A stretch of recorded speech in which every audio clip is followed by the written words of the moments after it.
boa tarde a todas e a todos. Vamos começar mais uma viagem no nosso Intercidades. Hoje temos paragens marcadas em Monsaraz, Porto, Alqueva, Arganil, Guimarães, Azeitão, Leiria e Lisboa. Vamos conhecer uma fábrica de lãs, falar sobre a importância da barragem do Alqueva, a maior reserva estratégica de água da Europa. Vamos ter as habituais sugestões de leitura da Tamara Simão. Vamos conhecer uma espécie de vespa absolutamente inédita em Portugal. Vamos viajar com a música da Inês apenas e com as aguarelas da Margarida Del Barco. E vamos falar sobre um contrato muito especial com a psicóloga e sexóloga Marta Crawford, que é o casamento, não é?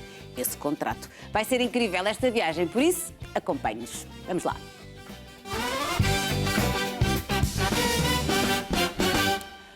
E a primeira paragem de hoje é num sítio que eu adoro, um sítio que eu adoro. Rita, vá, não comas as palavras. Isto começa a ficar, à medida que a semana avança, a pessoa fica mais cansada e de vez em quando come assim umas palavrazinhas. Vamos para Monsaraz, onde a Daniela Magalhães descobriu uma fábrica que mantém viva a arte ancestral de tratar a lã.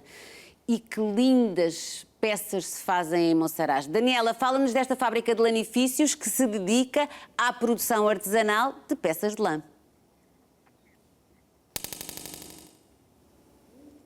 Daniela? Olá, boa tarde. Hoje vim até a região do Alentejo, mais precisamente Reguengos de Monsaraz, e estou na Fabrical, a fábrica de lanifícios do Alentejo, não é assim, Luís? E comigo tenho o Luís, que nos vai apresentar tudo isto, que é um dos proprietários atuais da fábrica. Luís, em que espaço é que nós estamos? Eu sei que isto é um espaço especial. Sim, é um espaço especial porque é um espaço único. Portanto, nós estamos na Fabrical, que é a antiga Fábrica Alentejana de Lanifícios, que é uma fábrica que mantém uma tradição ancestral aqui da região, que é a produção manual de mantas. Isto é algo que já existe aqui na zona desde o século XVI. Tudo começou porque esta sempre foi uma zona com muita lã, portanto sempre houve muitas ovelhas por aqui, houve e continua a haver. E então, nessa altura, artesãos em casa começaram a fazer o fio e depois começaram a tecer mantas, que eram as mantas dos pastores, e nós aqui mantemos essa tradição. E nós aqui estamos na parte da loja, não é? Nós vemos até vários produtos que vocês fazem, temos mantas, temos algumas bolsas, até abajures. Sim, nós fazemos abajures, fazemos puffs, fazemos, obviamente, as mantas, tapetes, almofadas, fazemos coxins, fazemos aquelas bolsas. Isto são os produtos de consumo que nós fazemos, digamos assim. Agora, nós trabalhamos muito o mercado da decoração, trabalhamos essencialmente com profissionais, porque nós fazemos as peças todas à medida. Portanto, os clientes podem decidir o tamanho da peça que querem, podem alterar as cores, podem definir o padrão como querem, e nós fazemos as peças, ou seja, tudo o que sai daqui é único. Inclusivamente enviam fotografias a pedir certos padrões, não é? Sim, os clientes podem enviar a fotografia do padrão que querem, ou se estiverem com dúvidas, nós até podemos fazer uma amostra e sugerir de acordo com o seu projeto de decoração, e pronto, temos esta flexibilidade porque somos pequeninos e fazemos tudo à mão. E como é que o Luís veio aqui parar? Porque o Luís não é de Reguengos, não é natural daqui. Não, eu não sou de Reguengos, portanto, nós somos 3 sócios, comprámos a fábrica em 2020 e viemos aqui parar porque um dos sócios, portanto, a nossa sócia, a Margarida, ela ficou a saber desta fábrica, ficou a saber que a fábrica estava, não estava oficialmente para venda, mas a anterior proprietária gostaria, se calhar, de sair do ramo, digamos assim, e nós, na altura, eu, quando conheci a fábrica, enamorei-me dela e fizemos uma proposta e comprámos a fábrica. Portanto, isto foi no final de 2019, início de 2020, e pronto, e em 2020, em janeiro, ficámos com a fábrica e em março de 2020 surgiu a pandemia e isto mudou toda a nossa vida e pronto, e agora estou aqui, vivo em Reguengos e estou aqui dedicado. É uma mudança grande vir de Lisboa para aqui? É uma mudança grande, sim, é uma mudança grande. Este é o interior profundo de Portugal, digamos assim, mas é uma zona com muita qualidade de vida. E é uma zona onde se consegue gozar a vida, digamos assim. Portanto, estamos bem. Está contente. Aqui estamos numa zona que vocês chamam a Sala Museu, é assim? Sim, isto é a nossa sala do museu, porque é a sala onde nós temos a história desta atividade aqui na região. Portanto, como eu referi, isto já vem desde o século XVI, chegou a ser, em determinado momento, uma atividade económica muito importante aqui na região. Aliás, uma desta fábrica, chegou a haver outra fábrica que também fechou. Reguengos de Monsaraz também faz parte da rota de transumância. Exatamente, portanto, também tem muito a ver com isso, portanto, não só as ovelhas daqui, mas também o facto de ser uma zona de transumância, tanto do norte para o sul de Portugal, também para a Espanha, no passado, portanto, havia aqui muita circulação de ovelhas. E o que nós temos aqui nesta sala, em exposição, são peças antigas que nós vamos recolhendo quando vamos encontrando. Todas as peças que estamos a ver agora são das mais antigas, não é? Sim, temos peças com mais de 100 anos, estão aqui expostas e que contam um bocadinho a história das mantas aqui na região, sim. E vocês fizeram questão de manter também para se mostrar todas as origens. Isto faz parte da nossa identidade, não é? Também um bocadinho o fator diferenciador que esta fábrica dá a quem nos encomenda um produto. Sim, ou seja, mas quem encomenda o produto também é sempre bom vir aqui para sentir um bocadinho aqui da história presencialmente. É o melhor. É o melhor, não é? Acho que a melhor compra, ou a compra mais consciente, é quem cá vem, quem sente os nossos produtos, quem sente a forma como eles são feitos e o carinho com que os nossos artesãos trabalham. E pronto, obviamente que aí também consegue valorizar muito mais a peça que leva para casa. O próprio Luís também se foi apaixonando porque não era, vamos por aqui Luís, porque não era de toda uma área que o Luís, no caso da lã, não era uma área em que o Luís estivesse envolvido, nem familiares, nem nada. Não. A minha formação profissional, eu sou engenheiro de telecomunicações, portanto não tem nada a ver com isso. Nada a ver? Não, isto aqui é uma segunda vida, digamos assim. Sim, mas é uma boa segunda vida. É uma boa segunda vida, sem dúvida. E também aqui, além da parte da loja e museu, temos ainda a parte da fábrica, lá está, das pessoas que também trabalham aqui já há alguns anos, umas há mais, outras temos aqui pessoas que trabalham aqui recentemente, ou seja, que é uma coisa boa, quer dizer que vai haver pessoas, vão dar continuidade. Sim, nós quando compramos esta fábrica havia aqui 4 pessoas a trabalhar, agora temos 8. Portanto, nós já recortamos uma série de artesãos, portanto, pessoas para trabalhar no teatro, de cedeiras, no técnico. O que é interessante é que sempre que estamos à procura de alguém há sempre muita gente interessada. Agora, a questão é que este é um trabalho muito específico e ninguém sabe fazer isto, não é? Portanto, nós temos que formar, as pessoas nos primeiros meses estão aqui só a aprender, mas depois aprendem e ficam connosco. E normalmente gostam. E gostam. Mas esse é um pormenor importante, porque esta não é uma tarefa fácil. Trabalhar num tear manual não é uma tarefa fácil. E é importante que as pessoas tenham gosto e prazer naquilo que estão a fazer. Claro. Portanto, também faz parte um bocadinho do processo de seleção, digamos assim. Sim, às vezes pode não ser fácil, porque às vezes as pessoas até podem chegar aqui com uma ideia e depois se calhar não gostam bem. Luís, muito obrigada. Eu agora vou falar com algumas das pessoas que trabalham aqui há algum tempo. Vamos aqui primeiro ter com a Filipa. A Filipa está cá há menos de um ano, mas também mudou de vida e veio de Lisboa para aqui, não é, Filipa? Exato. Quase tempo, está quase a fazer 10 anos, faz 10 anos em julho, que mudei de Lisboa para aqui. E gosto muito. E satisfeita? É uma zona mais tranquila. Veio com o marido e com o filho. Exato. Mudamos de vida radicalmente, mas correu bem. Correu bem. E neste momento, o que é que a Filipa está aqui a fazer? Portanto, eu estou a tecer uma peça para um abajur. Um abajur. E a Filipa dizia-me há pouco. E é o padrão alentejana clássica. Portanto, cada padrão tem o seu nome. Certo. Este é o alentejana clássico. É dos mais pedidos? Sim. Sim. É o mais clássico. E como é que a Filipa descobriu esta nova caixa? Eu comecei primeiramente na loja vendedora. Sim. Há quantos anos? Há 8 anos que estou lá na loja, desde mas entretanto precisaram de uma pessoa aqui e vim experimentar a ver se conseguia também tecer. E olha, E aprendeu. E agora aqui ficou. E aqui fiquei, estou a gostar muito de fazer aquilo que já vendia. Portanto, agora consigo explicar às pessoas como se faz. Como se faz, exatamente. Inclusivamente ajuda também a manter viva aqui uma tradição que até se está a esquecer um bocadinho, mas felizmente temos pessoas como a Filipa para dar continuidade aqui a esta arte. Portanto, Filipa, desejo-lhe um ótimo trabalho, Obrigada. que este abajur saia livre, que eu tenho a certeza que vai sair. E vamos continuar, obrigada, e vamos continuar a conhecer aqui algumas pessoas. A Sandra está aqui há menos tempo, está há 6 meses. Vamos só ver aqui um bocadinho daquilo que a Sandra está a fazer, porque lá está, é uma técnica que como também dizia ao Luís, é muito trabalhoso, é uma técnica muito específica e ainda estamos aqui em processo de aprendizagem, mas eu daquilo que estou a ver, Sandra, está ótimo, está a ficar incrível. E aqui também temos o António, que é outro dos proprietários, que também teve assim uma mudança de vida incrível. António, boa tarde. Boa tarde. Conte-me neste momento o que é que está a fazer. Neste momento estou a fazer uns ensaios dos padrões, como nas cores que os clientes escolheram. São estes são os pastelos. Bem bonito, já agora. É para um hotel, vão ver vários, eles querem uma coisa especial e única. Escolheram as cores, eu estou a fazer vários padrões.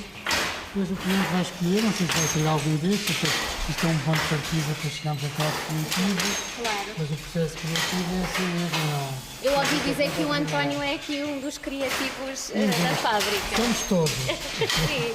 Temos que ser todos criativos. Sim, gosto bastante, gosto de fazer ensaios para novos padrões e sempre estar sempre a inovar Gosto de estar sempre a inovar. e a apresentar coisas novas. Sim, gosto bastante. António, já agora, eu vi que tinha aqui esta pecinha, este instrumento.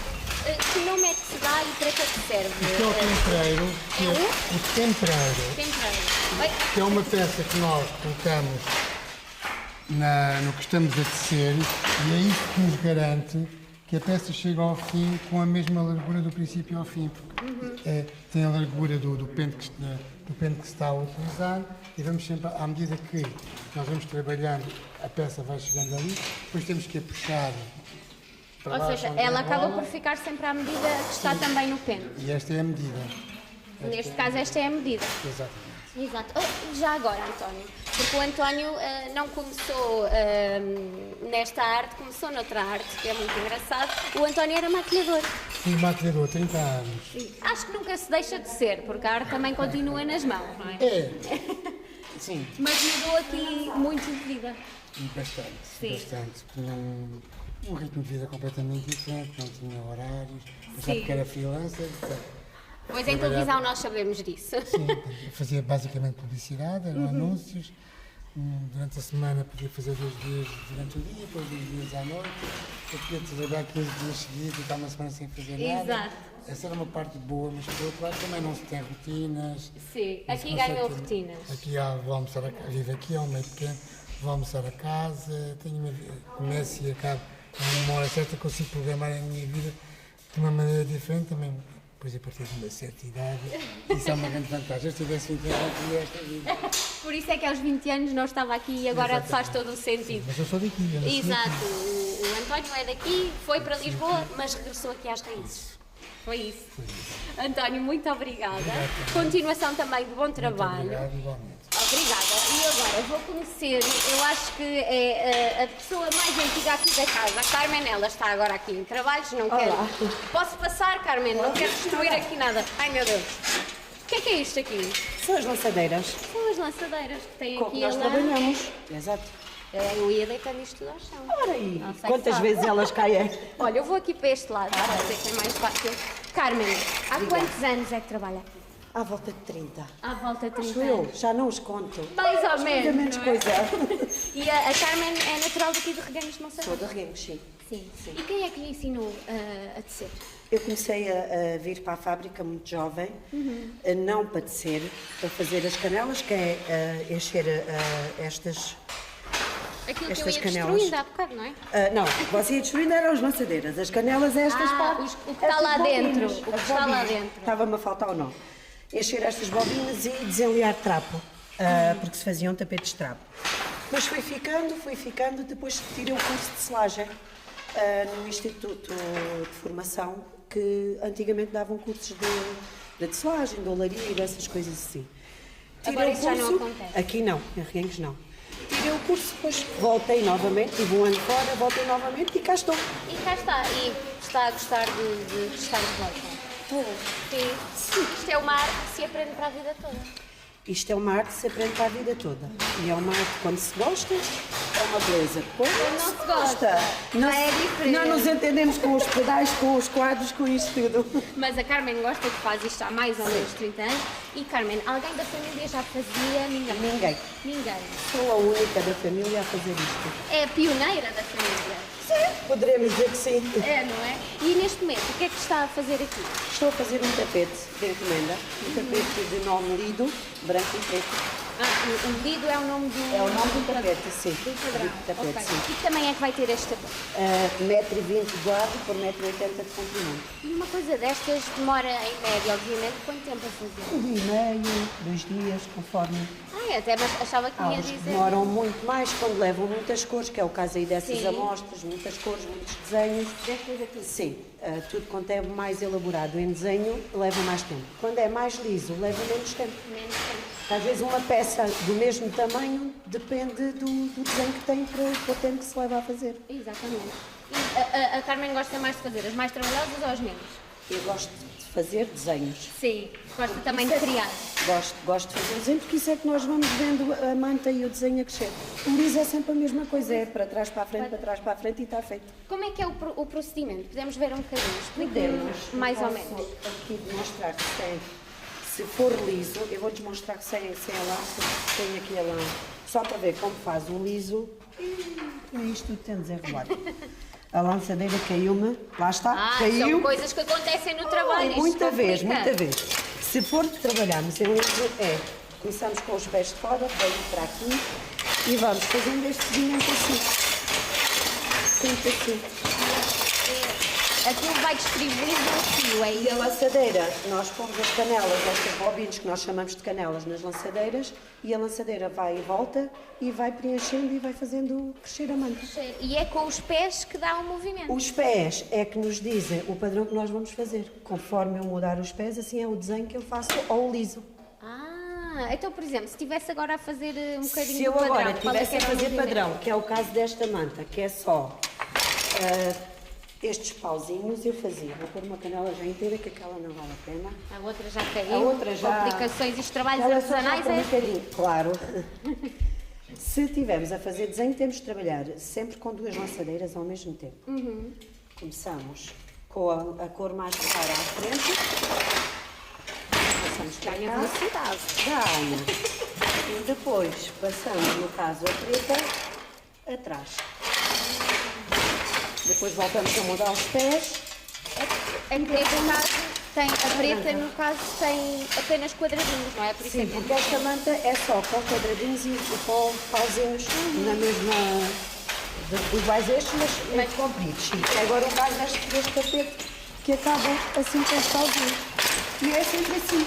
E quando estamos a fazer desenhos, temos de ter sempre 2 lançadeiras. Se for muitas cores, cada de lançadeira ter tem a sua cor. várias. Qual é que foi assim o com mais cores que fez, de uma vez? Aí Quantas cores é que tinha? Com umas 12 ou 14, talvez. 12 diferentes? Sim. Meu Deus. Essas é que Vamos a metendo Carmen umas- gosta. Essas é que eu gosto.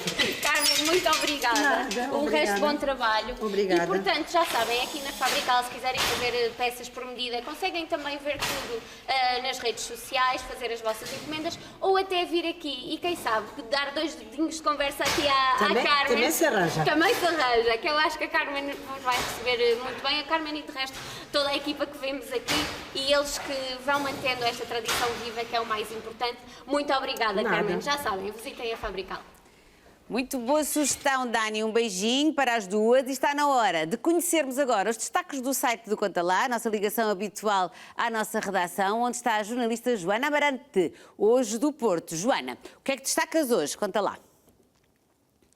Olá Rita, boa tarde. Olá. Olha, começo por destacar um tema da Objetiva, do Espaço de Informação do programa Juca, que é um tema que já vem a ser abordado há algum tempo, que é a fuga dos jovens do interior. E podemos questionar se esta é uma realidade que continua. Aquilo que um estudo comprovou é que cerca de 80% dos jovens querem ficar, mas não têm propriamente as condições para isso, por razões que vão desde a falta de transportes ao emprego e aos serviços públicos, que também são escassos. Esta investigação foi coordenada pelo professor universitário Francisco Simões, o convidado da jornalista Estela Machado. A razão apontada por ele para esta vontade dos jovens de ficar é a proximidade ao território e o sentimento de pertença que vai crescendo também cada vez mais. Para Francisco Simões, isto pesa ainda mais, porque o custo de vida nos grandes centros urbanos, aliás, está a aumentar e os jovens veem no interior um núcleo de apoio maior e uma vida com menos despesas. E o professor universitário acaba por apelar a medidas para ajudar estes jovens, que são também cada vez mais qualificados, dando como exemplo uma ferrovia em áreas mais remotas e onde ela não chega atualmente. Passo depois para uma notícia da jornalista Ana Rita Cristóvão. Foi inaugurado hoje, em Cantanhede, um laboratório pioneiro focado no envelhecimento populacional. Chama-se Casa Viva Mais e quer, no fundo, tirar os idosos de casa. É um projeto desenvolvido por várias entidades, nomeadamente a Universidade de Aveiro e a Unidade Local de Saúde de Coimbra. Trata-se de um laboratório vivo que vai permitir, aliás, usar tecnologia e equipamentos que dão apoio a uma vida independente destes idosos. Falamos de tecnologia que vai observar dados de saúde e quer ajudar esta população em idade mais avançada que, ficando em casa, acaba por estar mais suscetível ao aparecimento de doenças e à perda de mobilidade. E termino aqui com uma reportagem, e vou até dizer o título, é da nossa equipa da Covilhã. É o homem que há 65 anos abre todas as fechaduras na Covilhã. Falamos de um senhor de 81 anos, Carlos Geraldes.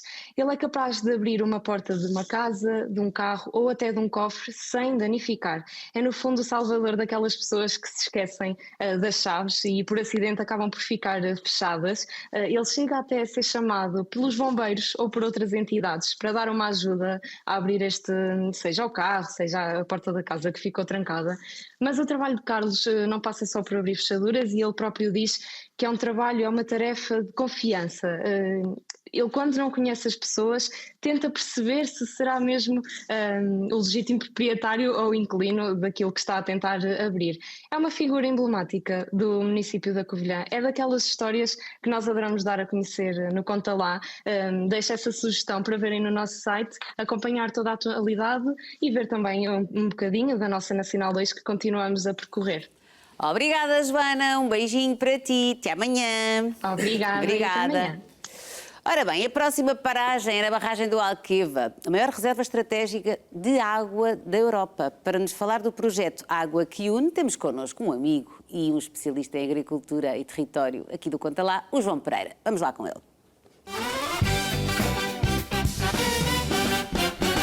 Olá, João. Olá, Rita. Prazer, aliás, é a capa, este tema É a capa do deste Alqueva, mês. O tema de frutas, legumes e flores. O tema da Alqueva. A chuva parece que está agora a abandonar-nos. Tivemos uma primavera bastante chuvosa e, portanto, nós mensalmente escolhemos um tema. Este mês foi o tema da Ovibeja, onde o Alqueva marca presença. Quem foi à Ovibeja e o Conta Lá esteve lá também. Nós estivemos. Na Ovibeja.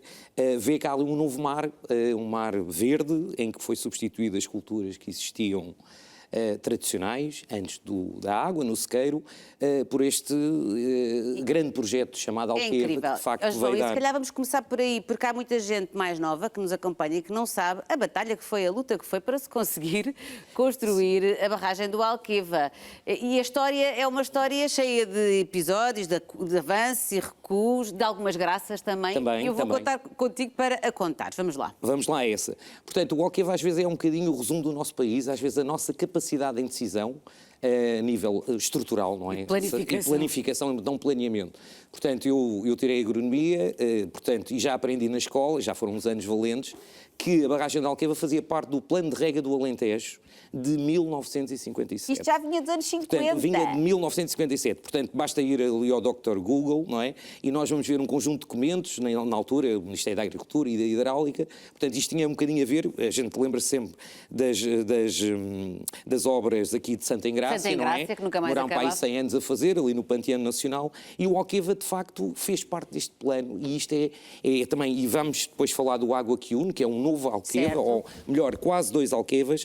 E, portanto, isto foi feito em 1957 o plano, depois há um conjunto de peripécias e só vem a ser inaugurada 50 anos depois. Portanto, isto é extraordinário. E com uma coisa muito interessante, que é, durante isso pronto, fica para a história, mas durante estes anos todos houve muita descrença, muitas pessoas achavam que era um investimento gigante e que não ia resultar. E foi talvez a obra mais transformadora do país. Foi mais transformadora, é um projeto nacional. Talvez não, de certeza. Basta dizer que é o maior lago artificial da Europa, são 250 km² de água, é uma coisa impressionante. E falando nestas peripécias, há uma que de facto merece ser contada. Os mais antigos lembram-se, os mais novos vão verificar. Na altura não havia redes sociais, naturalmente. Há um grupo de jovens, eles auto-intitulam-se irreverentes. Posso dizer, estamos nos anos 90. Estamos em 1994, portanto, isto é o olha para trás, não é? E, portanto, e há esse grupo de jovens que faziam parte de uma juventude partidária, pode-se dizer à vontade, o Partido Socialista, portanto, era o outro partido que estava na governação, e eles resolveram inscrever num paredão, portanto, de Alqueva, eu vou utilizar com sotaque ou sem sotaque, construam porra. Mas a graça é que é alentejano, construam porra. Pronto, exatamente. Porque eles estavam ali à espera que aquilo fosse construído. Aliás, estava uma população, várias populações, há muitos anos à espera. Há muitos anos, porque aquilo de facto era emblemático, era um projeto estruturante para E porque para sabiam a importância que ia ter também ali, para o desenvolvimento. para aquelas comunidades. E, portanto, é curioso, eu tive com um deles agora na Ovibés, o Aníbal Costa, mando-lhe um abraço, que foi presidente da Câmara Municipal de Ferreira do Alentejo, e ele lá contou na primeira pessoa, de facto, aquela peripócia, mais um grupo, foram à noite, pronto, na altura não havia ouvi-los, provavelmente, portanto ainda não estava em atuação, e portanto, isto só depois veio a ser inaugurado em 2002, 2004, certo. E veio fazer uma revolução. E, de facto, nós hoje, quando olhamos para o Alqueva, não olhamos só para o empreendimento de regadio. É preciso ver que tem uma forte componente da produção elétrica, tem uma forte componente turística.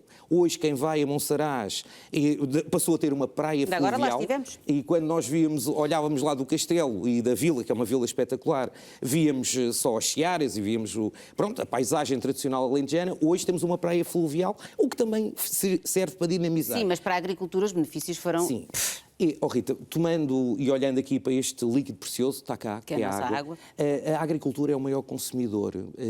Cada 7 litros, 7 em cada 10 litros são utilizados na agricultura. E, portanto, a agricultura tem um desafio imenso, que é um desafio... Nós, se olharmos para aquilo que vai acontecer nos próximos 25 anos no mundo, é uma coisa extraordinária. Nós, daqui, vamos precisar mais de 60% de alimentos até 2050 para alimentar quase 10 mil milhões de pessoas. Portanto, isto com o crescimento mundial da população mundial estimada. E ainda assim vamos ter que conseguir fazer isso poupando recursos como a água. Exatamente. Mas aí a agricultura também está com uma forte preocupação no setor, porque já existem agora isso seria outro tema, muita tecnologia que faz aproveitamento de recursos, exatamente. Não é? A agricultura, sendo a maior consumidora, é a principal interessada em poupar água, porque é um recurso escasso. E daí que aparece este tema das barragens, porque as barragens, no fundo, o que fazem é reter água.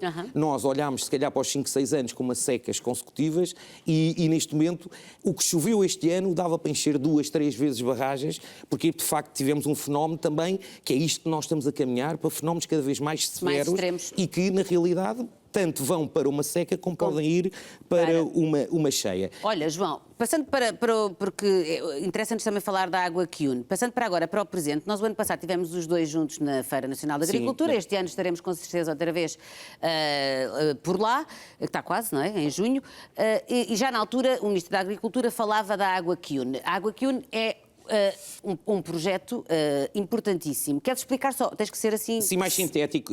Pronto, eu vou só dar a última nota para fechar com o Água Kiun. A barragem de Alqueva custou aproximadamente 2,5 mil milhões de euros. É o investimento global nestes últimos anos todos.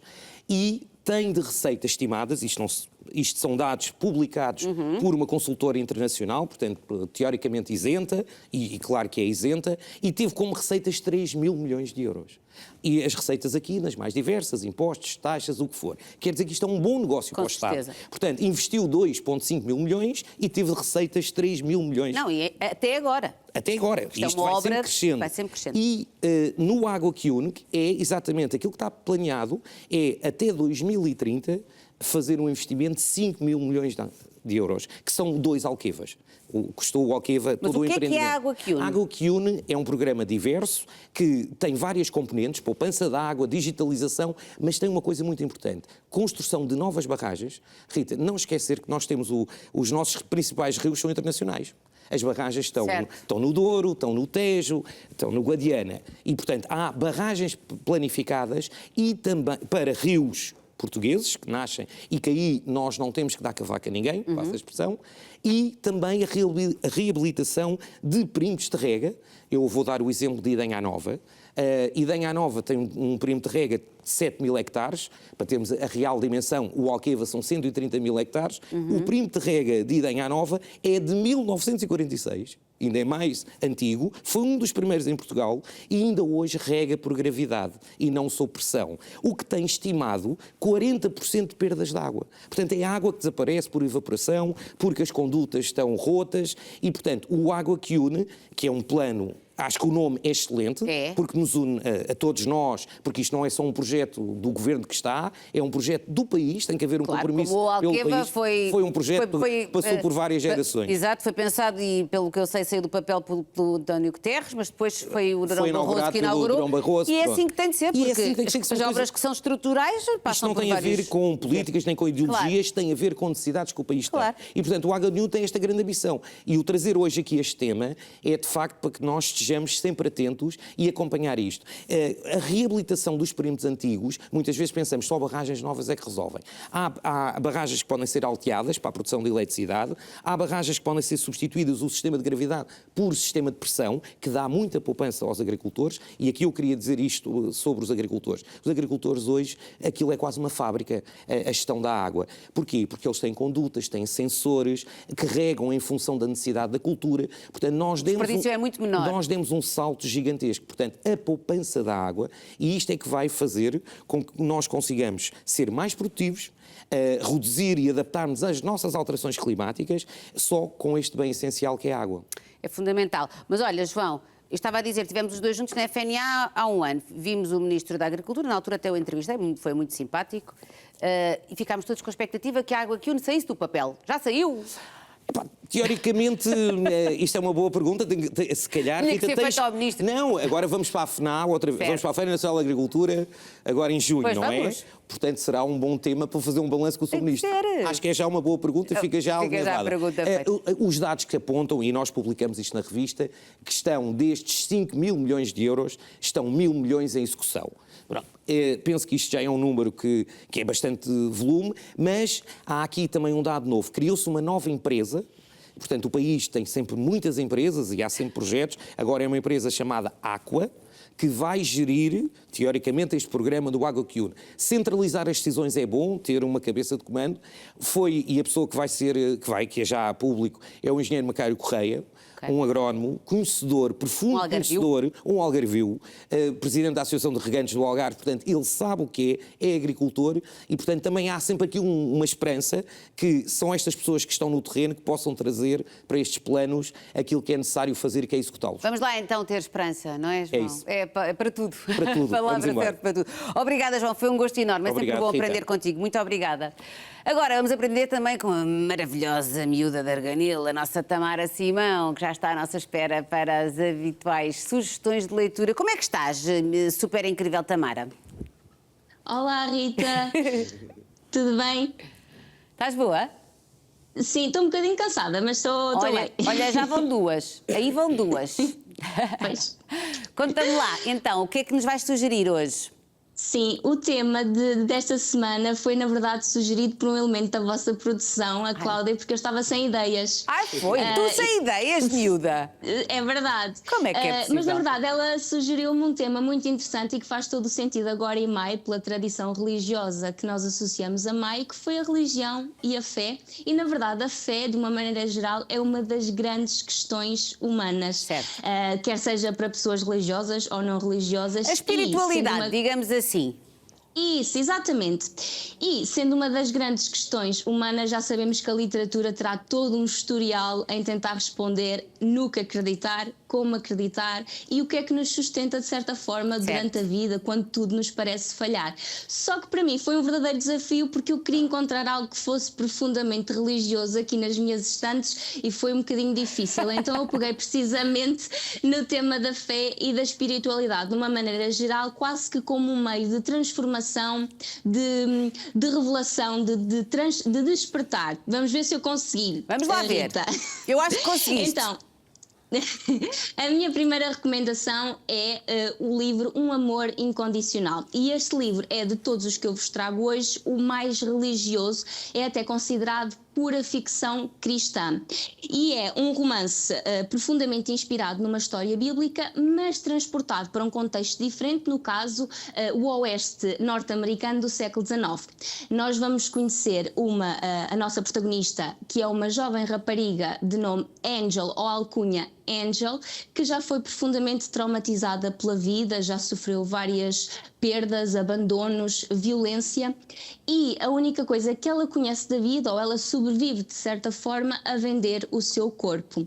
A determinada altura conhece o Michael, e eu diria que o Michael é o verdadeiro anjo desta história, porque ele vai tentar dar-lhe outra oportunidade de vida, vai tentar fazer com que ela aproveite a vida de outra forma, por assim dizer, só que ela vai resistir muito. Ela não se acha digna de outra vida por tudo o que já passou. Ela acha que não merece amar e também não se consegue ver a amar alguém por tudo precisamente o que já passou. Só que enquanto ela persiste muito, ele também consegue persistir ainda mais, e ele é de certa forma o vínculo religioso da nossa história. É ele que acaba por transmitir os ensinamentos e a fé, e ele tem tanta fé que às vezes acaba por ser extremamente comovente. De uma maneira geral, este livro fala na salvação e no facto de, independentemente de tudo, do nosso passado, de tudo o que já aconteceu na nossa vida, podemos sempre recomeçar. Independentemente das nossas fragilidades, nós somos merecedores de amor e de receber e dar amor. Acho que esta é a mensagem principal do livro, e é um livro que é de leitura muito fácil, é muito fácil acompanhar a história, e que tem temas muito sensíveis ainda assim, mas que lá está, pode conquistar facilmente uma pessoa que procura um romance mais religioso, ou simplesmente alguém que quer um bom romance. E portanto acho que esta história é excelente aqui para o nosso tema. O próximo é um livro que tem uma perspectiva completamente diferente da espiritualidade desta minha primeira recomendação. É um livro considerado um dos fundamentais da literatura universal e que toda a gente devia ler pelo menos uma vez na vida. E é um dos meus autores absolutamente de fascínio, o Herman Hesse, não é? Vais falar do Herman Hesse. Sim, Siddhartha. E este livro, exatamente, este livro eu li por recomendação de um professor da faculdade quando eu estava a fazer uma cadeira que era precisamente História das Religiões. E eu entrei para essa cadeira como uma católica que queria conhecer mais sobre a religião celta, e saí de lá budista, por incrível que pareça. Tu és extraordinário. Mas é verdade mesmo. E este livro vai pegar na questão da fé mais como um caminho interior, e portanto vai pegar numa personagem teoricamente fictícia, o Siddhartha, mas que lá está, é inspirado no verdadeiro Siddhartha Gautama, ou seja, o Buda. E vai falar sobre um homem que desiste de tudo, portanto desiste dos confortos que tinha na sua vida para procurar a tal iluminação interior, por assim dizer. Portanto, vai passar a ser um sem-abrigo, jejuar, rejeitar todos os bens e meditar, portanto, para atingir o tal conhecimento e a sabedoria. É um livro curto, como tu sabes, Rita, mas que é extremamente contemplativo, meditativo, e que eu acho que tu se calhar podes dar aqui uma chega ou concordar ou discordar, mas eu acho que no mundo em que nós vivemos hoje em dia é um livro que se torna essencial pela correria do nosso dia-a-dia. Somos constantemente bombardeados com informações, com estímulos, não temos tempo para parar e para respirar. E este livro toca em vários aspectos nesse sentido. Hoje em dia, quem é que tem 1h 40 minutos para se sentar e fazer absolutamente nada? Parece algo tão distante. E ao mesmo tempo é um livro que nos vai fazer refletir sobre, tenho a certeza, questões que já nos passaram pela nossa cabeça, que é: porquê é que nós estamos aqui? Qual é o propósito disto tudo? Qual é o sentido da vida?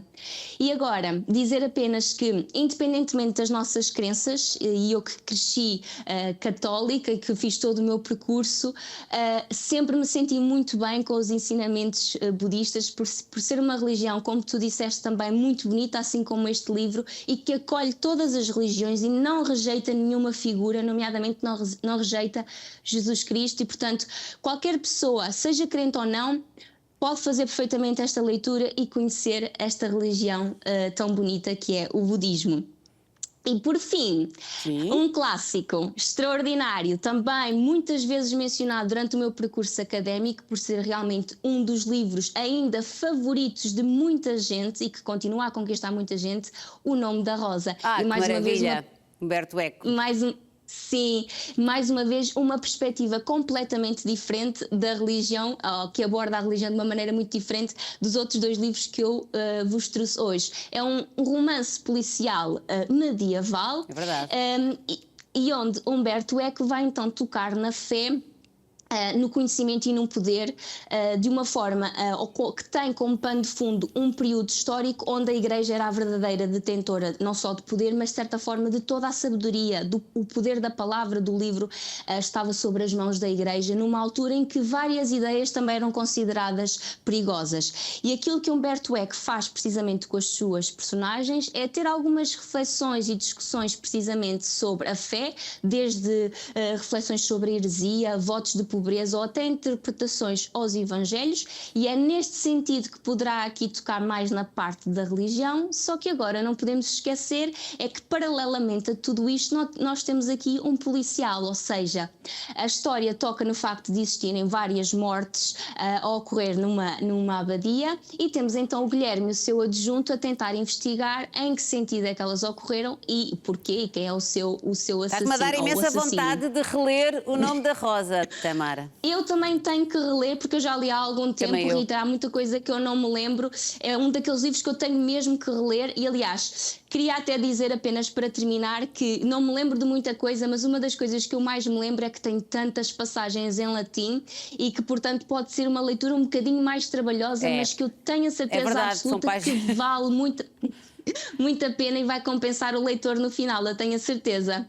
Tamara, olha, não mentiste, iniciaste esta entrevista mentindo, porque é impossível tu estares cansada com essa capacidade toda de comunicar e com esse entusiasmo. Eu acho que eu entro, olha, eu falo contigo, eu ganho ânimo, eu falo com os elementos da produção, vocês são todos tão simpáticos que mesmo quando eu estou em baixo eu fico logo 1000 vezes melhor e não estou a brincar. Nem imaginas o quanto nós precisamos de ouvir as tuas... Olha, essas tuas palavras hoje tenho a certeza que vão cair aqui nesta equipa de uma forma muito especial, minha querida, obrigada. São mesmo. Todos, vocês animam a minha quinta-feira, obrigada. Olha, queres um tema que eu te posso dar que às vezes é difícil escolher e depois eu não me esqueci do teu desafio.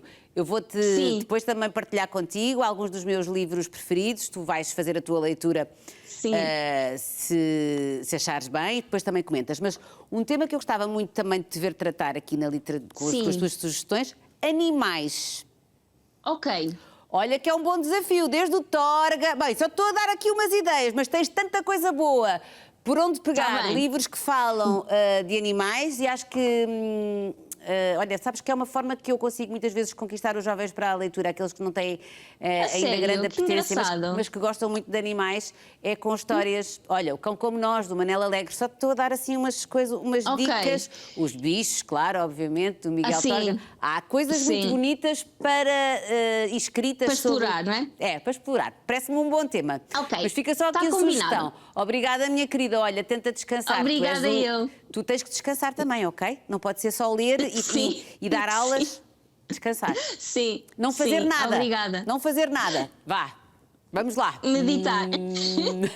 Beijinhos, minha querida Tamara. Beijinhos. Até para a semana. Beijinhos. Até para a semana.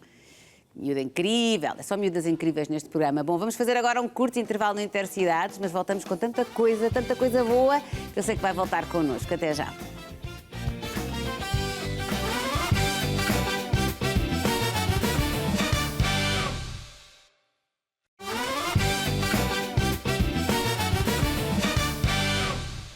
Ora, estamos de regresso ao nosso Intercidades. Vamos agora dar um salto até Guimarães, onde está o biólogo Daniel Ferreira, que, imaginem só, descobriu uma espécie de vespa que nunca tinha sido avistada em Portugal. E é ele que está na próxima paragem.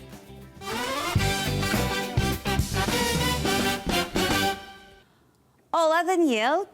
Para já bem-vindo aqui ao nosso Intercidades. Olá, boa tarde. Olá e obrigada por estares aqui connosco. Vou-te tratar por tu porque somos, porque somos assim, somos muito novos ainda e podemos nos tratar por tu. Daniel, tu és biólogo, estás habituado a fotografar e a inventariar espécies animais em Portugal e foi nesta tua atividade que fotografaste esta menina ou este menino? Esta vespa, não é? Conta-me lá como é que isto aconteceu. Sim. A minha formação é na área da biologia, da engenharia do ambiente e trabalho aqui no Departamento de Investigação e Desenvolvimento do Laboratório da Paisagem, em Guimarães. Por isso, sim, profissionalmente já é o trabalho que eu costumo realizar, o trabalho assim, ligado com a biodiversidade, com os habitats, inventariação, monitorização. E tenho esse passatempo de fotografia da natureza, ou seja, sempre que tenho a oportunidade, nos meus tempos livres, gosto de fazer todos os registros possíveis. Sim, e num desses passeios, num desses percursos na natureza, onde eu gosto de passar muito tempo, acabei por fotografar esta vespa, que no caso era uma menina, sim, era uma fêmea, também dá para fazer essa identificação, a partir das características. E sim, e depois acabei por perceber que seria o primeiro registro para Portugal. Mas olha, vamos só... É que eu acho que isto é interessante explicarmos a quem não está no meio, e eu também não sabia, achei muito interessante. Tu, quando fazes esta fotografia, tu és biólogo, portanto, tu quando fazes esta fotografia já desconfiavas que podias estar a fotografar uma espécie que ainda não tinha sido avistada em Portugal, ou não, e foi só por acaso que fizeste a fotografia porque era uma vespa bonita. E, de facto, é linda. Sim, neste caso, digamos, nós quando fazemos trabalho científico e em investigação mais aplicada, grupos de investigação a trabalhar com um processo mais robusto, procura-se fazer um estudo já muito direcionado ao que se procura. Neste caso foi uma observação mais fortuita, ou seja, foi assim num percurso mais de passeio. Eu normalmente levo a câmara fotográfica sempre comigo, fotografo praticamente tudo o que vejo, sempre que tenho tempo, quer sejam aves, mamíferos, répteis, anfíbios, insetos, que gosto muito de fotografar também. E naquele caso em particular não tinha ideia do que poderia ser. Nós estamos a falar da classe dos insetos que tem milhares e milhares e milhares de espécies. Às vezes o avistamento é uma coisa muito breve, 1 segundo, 2 segundos, é o tempo de disparar 2 fotografias, fazer 2 registros e depois mais tarde é que vamos ver, com um bocadinho mais de calma, é que carregamos as fotografias e vamos vendo o que é que temos. No caso, eu costumo, e é uma coisa que já é um hábito, submeter sempre praticamente todos os registros que faço em plataformas de ciência cidadã, que depois ajudam muito a identificar e a adquirir mais algum conhecimento sobre as espécies, mesmo que sejam grupos mais difíceis. Pois, mas o que acontece é que eu achei muito engraçado é que vocês fotografam e depois partilhaste numa plataforma, na tal plataforma, que é uma plataforma que no fundo ajuda os cientistas e investigadores de vários sítios do mundo, mas diz-me só uma coisa, eu se fotografar um inseto posso também pôr nessa plataforma e pedir ajuda para identificar, ou só especialistas como tu? É porque eu acho que isto é uma coisa muito curiosa, nós podemos também como cidadãos contribuir para o desenvolvimento da ciência se descobrirmos uma espécie, ou um bicho, um inseto, seja o que for, que nos gera curiosidade. Sim. Ou seja, estas plataformas, no fundo, estão dedicadas a várias áreas, mas nesta que estamos aqui a falar relativamente à biodiversidade é o iNaturalist, em que qualquer cidadão, qualquer pessoa com uma conta, é gratuito, pode criar uma conta, todos os registros que tem pode submeter, pede sempre coordenadas, a fotografia, ou o som, por exemplo, de uma ave a cantar, fica submetido e depois fica disponível online para qualquer pessoa. Qualquer pessoa depois pode ver e ficar a saber onde existe, por exemplo, aquela espécie, ou alguma pessoa que seja curiosa, por exemplo, ou podem existir outros investigadores, especialistas até na área, que também estão a ver esses registros e podem ajudar, de certa forma, com identificações, ou com comentários, com sugestões. Isso é muito importante. E, no fundo, o que acontece é que todos estes registros ficam numa base de dados e estamos a contribuir para conhecer melhor a biodiversidade, onde é que ela existe, em que grupos existem, que espécies existem, em que locais. Porque isto para vocês é óbvio, mas para nós não é. E eu acho que é bom sabermos que existem estas ferramentas e esta forma um bocadinho até de aproximar quem está na academia, quem estuda, à pessoa comum que gosta da natureza e gosta de observar e que tem ali uma plataforma onde pode também contribuir e conversar com pessoas que sabem muito mais, não é? Como vocês, cientistas. Olha, entretanto, o que é que foi esta descoberta exatamente? É que eu não consigo dizer o nome da espécie, é muito difícil de dizer, tens de me ajudar.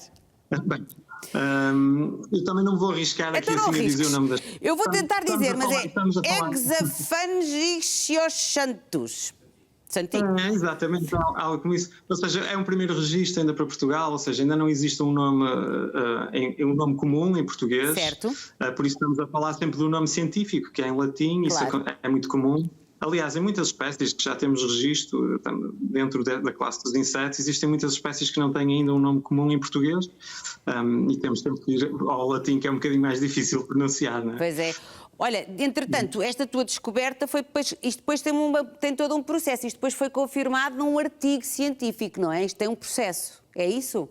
Mas quando tu submeteste a fotografia, qual foi o colega que te disse, olha, atenção que isso é a espécie tal, e que te chamou a atenção para este fenómeno de no fundo, de não se ter ainda descoberto que ela também poderia andar por Portugal? Sim, ao submeter a fotografia, estas plataformas normalmente já integram a inteligência artificial. Que, não há um colega, já percebi. Já faz uma pequena sugestão do que possa ser. E na altura, estamos a falar desta vez, em particular, pertence a uma família que tem muitos milhares de espécies diferentes, e muitas delas muito próximas, com características muito parecidas, algumas até impossíveis de identificar por fotografia ou de distinguir por fotografia. Isso é muito comum. É preciso um trabalho mais especializado, às vezes só com um exemplar é que se consegue chegar à identificação. Por isso tinha a ideia que pudesse ser aquele género, logo por aí, mas ficou por aí durante algum tempo. Depois até passaram alguns anos até vir uma sugestão de espécie, que foi feita por um investigador belga, especialista na área, que tem trabalhado com essa espécie, porque é comum no país, na Bélgica.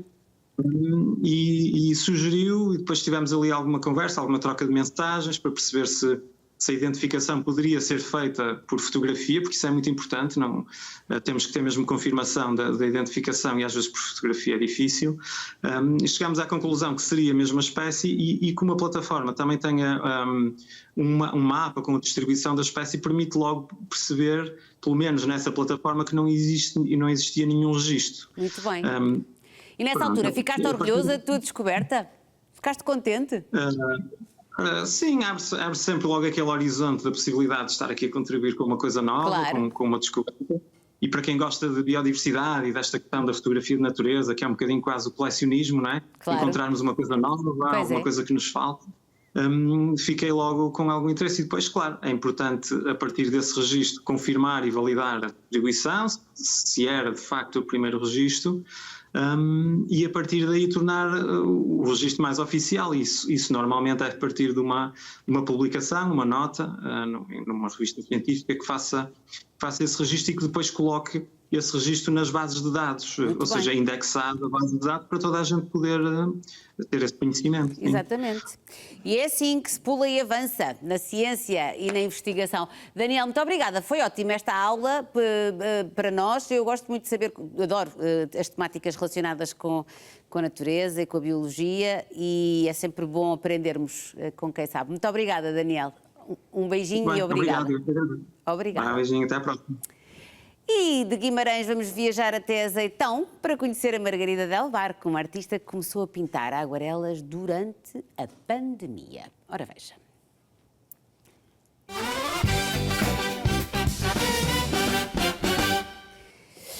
Está aqui a Margarida. Olá, Margarida! Olá. Gosto tanto. Julieta. Julieta. Emília. Não. Alice. Clara. E aquela é a Camila. Camila. Tudo mulheres muito diferentes umas das outras. Sim, cada uma com a sua história. Antes de começarmos por ti, vamos começar por elas. O que é que te levou a pintar estas mulheres desta forma incrível que tu pintas já agora? Parabéns. Bem, em primeiro lugar, nunca nenhuma pintura minha tinha saído da minha casa. E eu achei que, quando fui convidada, quando fui incentivada por pessoas amigas e colegas a trazê-las cá para fora, eu achei que tinha que ser com um tema que eu me identificasse e este tema é um tema que, infelizmente, tem que ser conversado e a arte não é só para, sei lá, para enfeitar paredes, para condizer com sofás, para mim, pelo menos, dizer sempre qualquer coisa a mim e se puder dizer aos outros, ótimo, não é o meu objetivo, mas ótimo.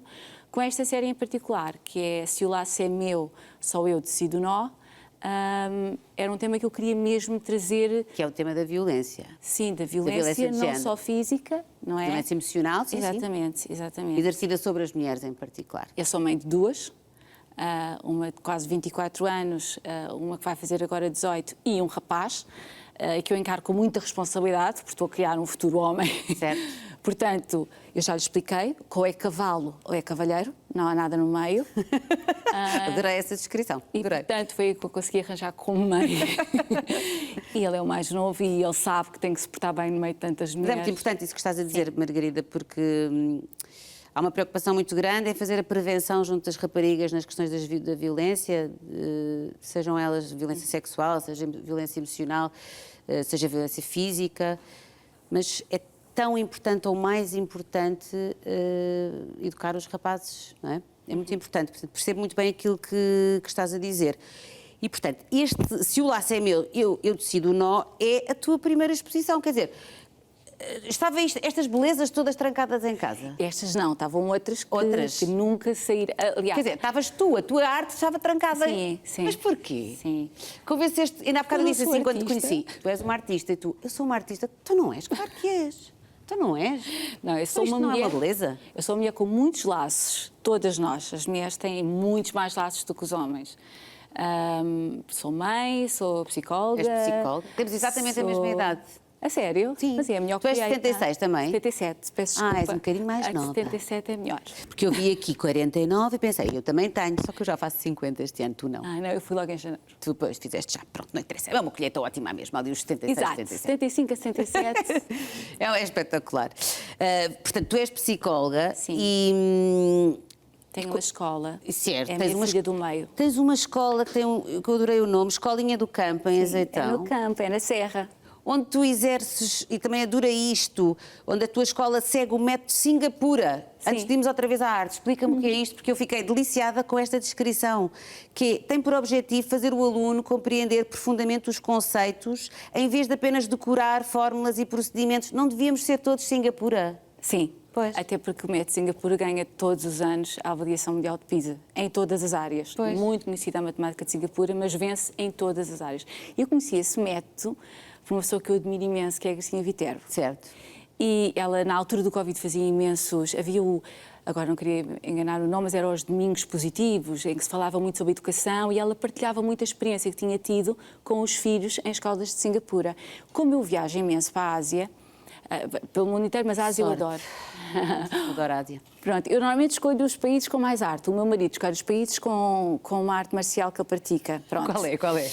Qual é o nome, Marco? Muay Thai. Muay Thai. O Marco está ali Eu digo sentado. kickboxing, pronto. Muay Thai. Olha, mas é um casamento que me parece que deve funcionar muito bem. Um gosta de arte, outro gosta de artes marciais. Sim. Pronto, é uma espécie de arte, mas é marcial. Não, e ainda melhor, porque depois na escola eu sou a psicóloga educacional, estou à frente dos projetos todos, e ele é gestor. Portanto, é o casamento perfeito nos dois. Não, perfeito. Pronto. Não, perfeito. O laço foi bem dado. O laço foi ótimo. O laço foi bem dado. Acertaste muito bem. E, portanto, descobriste esse método. Com a Gracinha. Entretanto, eu fiquei muito curiosa, contactei, eu acho que as escolas todas deviam ser assim, falar umas com as outras, não há segredos, as coisas boas são para se partilhar. Comecei a falar com imensas escolas, fomos lá e eu achei, isto tem que acontecer em Portugal. Descobri 2 formadores em Portugal, a minha equipa toda teve que ser convencida, porque não tem que ser eu a decidir, vai ser o método Singapura, elas têm que também querer. Acreditar. Vou 5 anos e agora as minhas professoras já são formadoras. Já são formadoras. São orgulho. Sabes que eu não sabia que existia, eu vou-te confessar a minha ignorância, eu não fazia ideia que existia este método Singapura. Mas eu sou uma ativista do método Singapura em casa. Porque eu estou sempre a dizer aos meus filhos, quando estou a estudar com eles ou quando estou a acompanhar, eu quero que vocês percebam, eu não quero saber, eu não quero que tu decores. Ainda ontem disse ao mais novo, Eduardo, disse-lhe, muito mais importante do que o destino é a viagem que estás a fazer no estudo. Eu quero que tu percebas o que é que tu estás... Explica-me, porque o caminho. O caminho é esse. O caminho é que é rico. E esse é que é o caminho é esse e esse é que é o caminho. Bom, vamos voltar à arte. Portanto, és psicóloga, abriste a tua escola, método Singapura, mas ainda assim louca por arte, desde sempre. Eu sempre gostei da arte, muito mais direcionado para casas. Eu adoro reconstruir palacetes e casas antigas. É uma paixão minha que eu faço, com o meu marido também. Olha, mais uma coisa. Pronto. Vocês têm uma vida animada. Muito, não paramos. Com 3 filhos. Tudo. Exato. E entretanto, durante o Covid, eu acho que toda a gente descobriu qualquer coisa que não sabia que fazia. Eu comecei a pintar com o meu filho, na altura sim, não, mas tinha 5 desculpa, anos. vamos parar tudo. Eu descobri que sabia fazer, por exemplo, panquecas de aveia. Quer dizer, vamos lá ver, isto é outra dimensão. Mas Margarida, eu prometo. Mas tu não sabias que, tu não sabias que isto estava dentro de ti? Eu nunca tinha pintado na vida. Imagina a cara do teu marido, deve ter ficado. What? Mas ele não sabia que tu sabias desenhar assim? Não, claro que não. Se eu não sabia, como é que ele sabia? É sério, prometo. Isto é muito estranho. Mas é verdade. Eu tenho amigos que dizem que é o meu papagaio, outros dizem que eu pago a alguém para pintar de tudo. Não, isso eu tenho a certeza que não, mas que podes ter aí uma coisa... Não sei. Eu não sei se está bonito, se está feio. Eu gosto, vem de dentro. Estás a usar, isto é lindo. Pronto. Vem de dentro. Eu acharia adoro. que tu tinhas estudado Belas Artes, percebes? Não, sou psicóloga, nunca estudei Eu sei, mas percebes? Sim, não. Pronto, e então começaste a pintar com o teu filho, não foi? Sim. Não é, como é que era o nome das... Giotto. Posso dizer? Podes, à vontade. Giotto, com papel manteiga, que tinha lá em casa, porque tinha uma escola, tinha folhas de papel manteiga. E pronto, e nunca mais... Se estou um dia sem pintar, eu fico tão irritada, e não tem a ver com a perimenopausa, que também está a cabo dos nervos. Ainda hoje fui a uma consulta de perimenopausa. Fui a semana passada. O meu filho escreveu uma carta. À perimenopausa? Para a doutora... Esqueci-me da especialidade endocrinologista. Endocrinologista. Ele disse... Eu vou ter de dizer para ela vir cá ao programa, que ela é ótima. Ela escreveu... O teu escreveu uma carta à tua médica? Sim, mandou um recado. Pronto, mandou um recado muito sério, que a coisa estava a ficar séria. Adoro. E o amor já não chegava para compensar. Eu até os meus pensamentos já me irritavam. Já não era a voz, já eram os pensamentos. Então está tudo bem. Está tudo bem. Não pode ser o nome da medicação, mas houve uma medicação que eu ainda acalmou não as estou a tomar vozes. nada porque eu ainda não entrei naquele período mais agudo, mas quero acompanhar e quero que se fale muito sobre isso, porque é uma coisa que não se fala e já existem imensas coisas que podem atenuar e transformar a nossa vida menos num pesadelo e também a vida das pessoas à nossa volta. E, portanto, acho que se deve falar sobre o tema. Esta conversa, estás a ver, olha, e tu preocupada ali no camarim, olha para isto, já falámos de arte, perimenopausa, de escola, de tudo. Já se falou do marido, olha, de tudo. Pronto, então descobriste isto e decidiste que este tema ia ser o primeiro. E é a tua primeira exposição, que coisa bonita. Estou super nervosa, é amanhã. É linda, é amanhã. A exposição Se o Laço é Meu, Eu Decido o Nó. Deixa-me aqui ver o sítio. É em Azeitão, em que sítio? Sim, é ao lado da minha escolinha, ao lado do Palácio da Quinta da Bacalhau. É um sítio maravilhoso. Ótimo vinho. Pronto, eles vão patrocinar. Vamos ter para fazer um tchin-tchin às mulheres. Como assim? Com certeza. Assim? E vais expor estes e outros retratos? Sim, são 20 mulheres ao todo. Sim, são... Como é que tu as escolheste? Ou seja, quem são estas mulheres? Há alguma ideia na tua cabeça? Sim. Eu não digo os nomes delas, claro. Mas elas não são parecidas fisicamente, mas há qualquer coisa nelas que me lembra alguém muito importante na minha vida.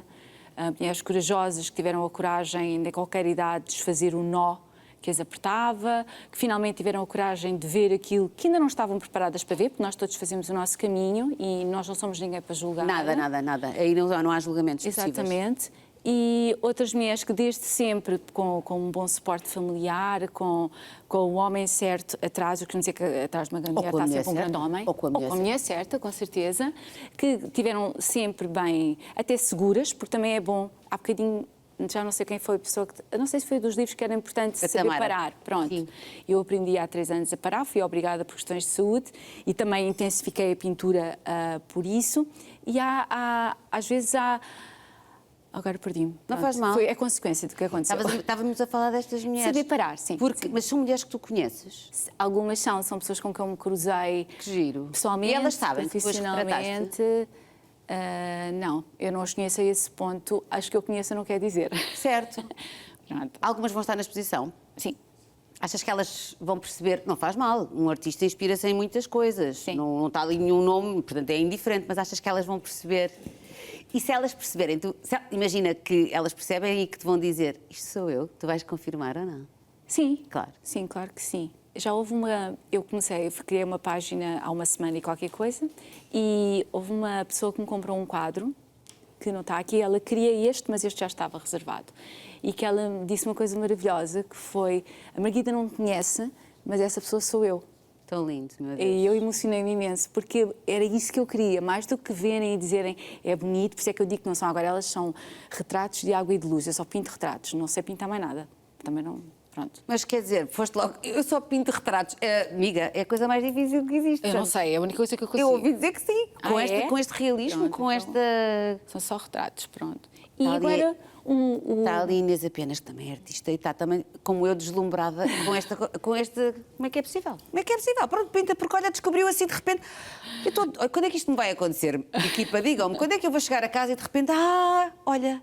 Afinal, tenho aqui um Picasso dentro de mim, não sabia. É deixar fluir. Deixar fluir. Olha, Margarida, desejo-te a maior sorte. Adorei esta conversa. Obrigada. Adorei. Passou por muitas coisas, muitos temas, mas acho que mostrou bem a tua essência. E obrigada por esta exposição, que é muito bonita, tem um propósito muito importante, porque também tem um propósito. Sim, é isso. Que é ajudar a APAV, não é? Então lá está... E, portanto, a entrada é abertura para toda a gente, tanto qualquer pessoa. Vai estar um mês, amanhã é festa, é vernissagens, mas vai estar um mês com marcação. Claro.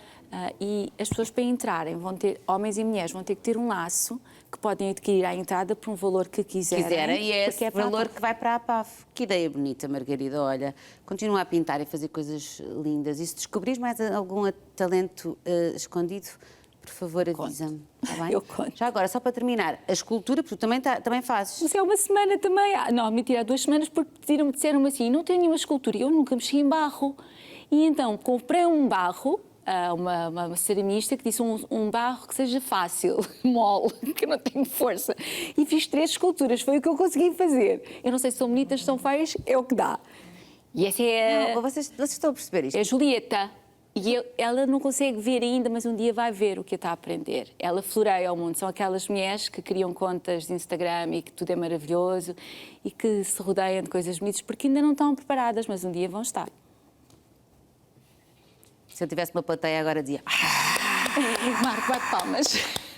Que maravilha. Obrigada, Margarida, Obrigada. a sério. Estou estupefacta com isto e um pouco frustrada com a minha própria existência. Mas é a vida, Rita. Acho que estamos todos neste momento. Foi um gosto, minha querida. Também. Obrigada, parabéns. Vai correr lindamente, não vais nada nervosa, que tu és maravilhosa. Vais chegar lá e aquilo vai ficar tudo cheio de magia. Pronto, como aconteceu aqui neste estúdio. É o que vai acontecer. Ora bem, na próxima paragem vamos falar de música. É, sim, senhora, é Inês Apenas. Ela pertence a uma nova geração de cantautoras, é cantora, compositora, pianista, professora de música e lançou recentemente um disco que é uma homenagem ao Zeca Afonso, mas também tem uma canção nova. Agora deixa-me lembrar. Inês, recorda-me o nome? Sinto muito, que é sobre... Pronto, é quando o amor acaba. Já aconteceu a toda a gente, é inevitável. Ora, vejam.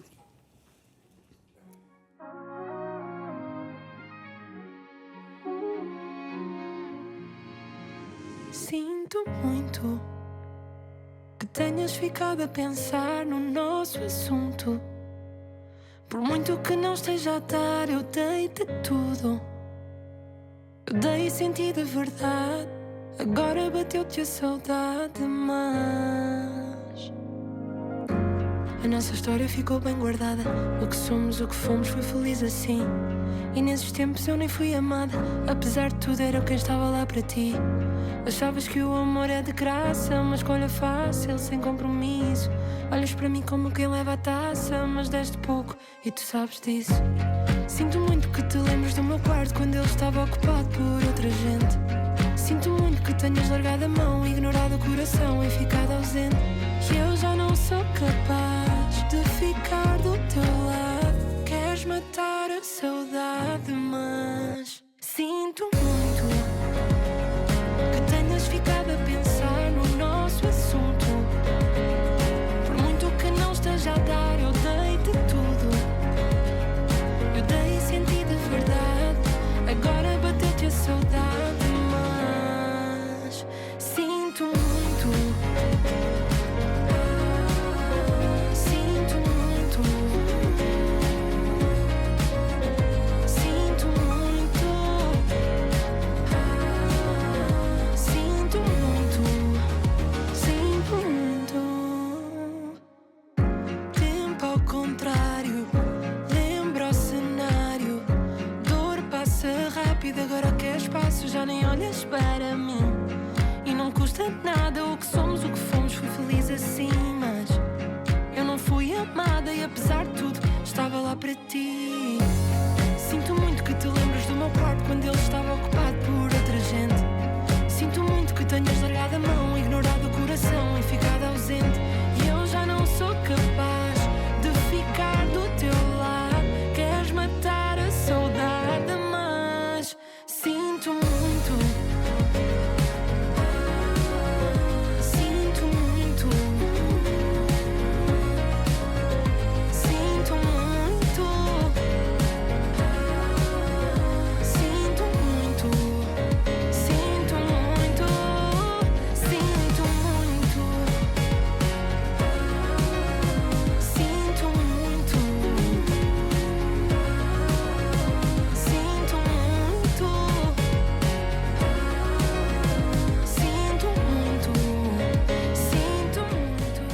Olha,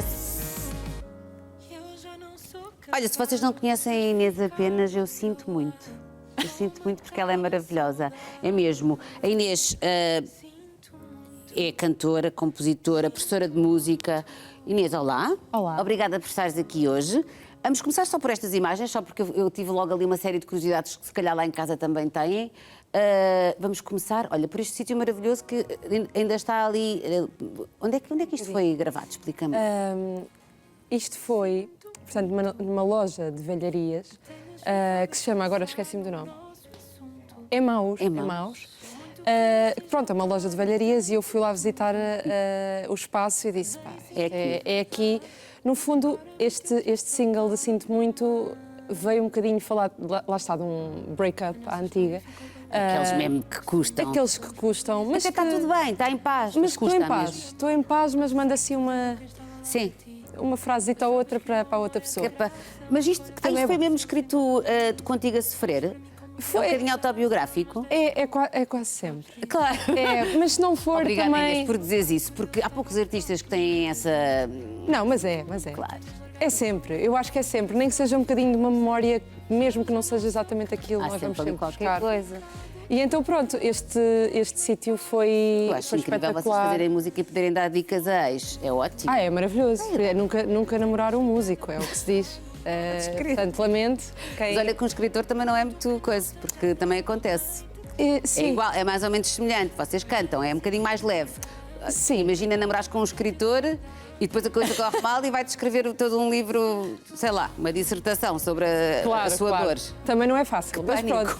Esta viagem um bocadinho ao passado e ao velho, transformar o velho em novo, portanto, quando nós terminamos uma relação, pronto, nós estamos é um bocadinho uma fênix, não é? Que renasce.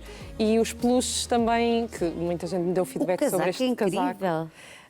Que foi o Henry que fez este casaco, ele não sabe, ele ainda não é designer, mas neste momento, neste clipe, foi designer. E que tu descobriste? E que eu descobri e falei, disse, olha, foi a minha stylist. Nas redes sociais, não foi? Exatamente, eu disse, olha, este casaco é excelente para este conceito que eu queria de voltar à infância, de voltar um bocadinho à nossa criança interior, porque é assim que nós ficamos quando terminamos uma relação, no meu entender. E eu queria... Eu percebo, é aquela cena da posição fetal.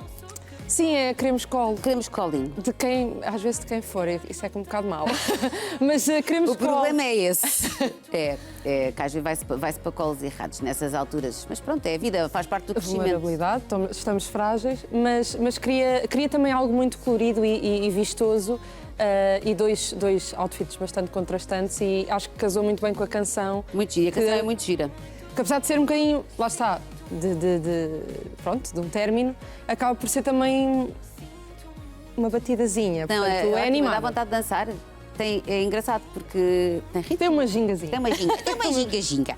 Olha, tu nasceste em Paris e vives em Leiria. Neste momento vivo em Lisboa. Já vives em Lisboa. Cresci em Leiria. Cresceste em Leiria. Muitos anos, estive lá. Eu tenho a teoria aqui do programa que a malta das artes, das cerâmicas, da pintura, da arte urbana, é toda das Caldas. E a da música é de Leiria. E arredores, portanto... Incrível a quantidade de talentos ali. É verdade. Da Gift. É incrível, é incrível. Vários. David Fonseca. A Sónia Tavares. Olha, e como é que, para quem não conhece o teu percurso, que é um percurso muito sério, porque a tua formação musical começou muito, muito cedo, não é? Sim, é verdade.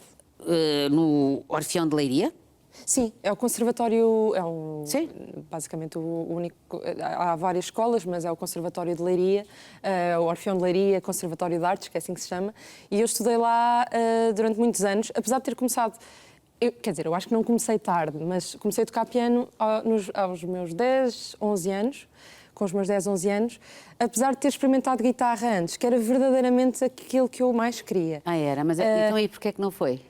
Porque não havia vaga. A única vaga que havia no conservatório na altura em que eu entrei foi piano. E eu odiava. É ridículo, porque eu tirei uma licenciatura em piano. Portanto, entre o odiar e depois, de repente, uma paixão... Mostra muita perseverança, porque não desististe e depois passaste a gostar, não é? Foi logo do 8 ao 80. Eu lembro-me da primeira aula de piano que eu tive, eu chorei. O meu antigo professor de piano, chama-se Rui Daniel, tive esse professor durante muitos anos e ele ainda goza comigo, ainda hoje eu digo, as lágrimas a caírem nas teclas. Eu chorei muito na primeira aula, não era um instrumento que eu achasse que iria ter jeito e às vezes é assim, nós em crianças às vezes não sabemos bem avaliar as situações, mas depois fui ganhando gosto, fui aprendendo cada vez mais e eu acho que as crianças, eu também dou aulas a crianças e eu sei o que é um miúdo novo ou uma miúda não conseguir fazer um certo exercício, não conseguir ultrapassar um objetivo. A frustração.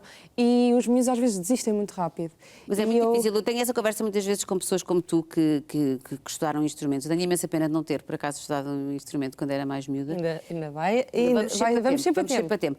Porque eu acho que há uma disciplina, uma resistência.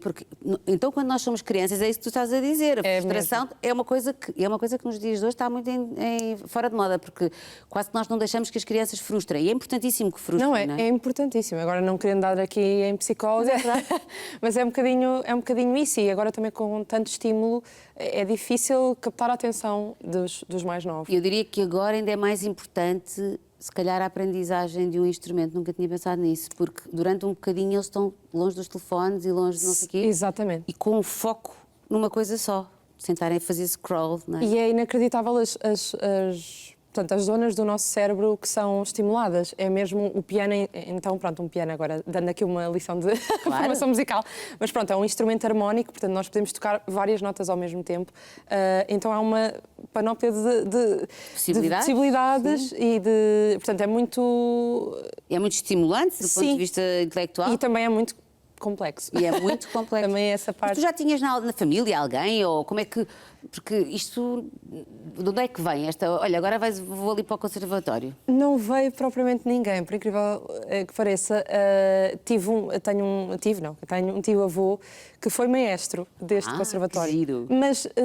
Era só uma memória. Exato, não foi propriamente algo com que eu contactasse, mas quando eu estava em França... Eu, apesar de ser muito pequenina, lembro-me dos meus pais me mostrarem muita música francesa e de eu cantar e de não saber o que é que estava a dizer. Percebo francês, não faltam bem francês, mas foi um bocadinho por aí. Portanto, a primeira estímulo foi French songs. É tão engraçado como é que realmente cada um é para o que nasce. E há coisas que não são muito explicáveis, não é? Tenho pessoas da família ligadas ao teatro amador, que é a única, assim, parte da família que eu tenho ligada às artes. Do resto... Nada. Zerinho. Era uma coisa que tinha que acontecer. Olha... O meu irmão canta muito bem. Vou dizer isto assim em televisão. Canta? Canta. Porque ele é um envergonhado. Mas pronto. Podemos ser uma Billie Eilish e um Phineas. Ele não quer. Não, agora já está um bocadinho, acho que já estou a começar. Ele tem que idade? É mais novo? É, ele tem 23. Pronto, mas ainda está naquela idade. É um rapaz, não é? Com 23 anos, são muito mais... É preciso puxar. Tem que se puxar. Tem que se puxar por ele.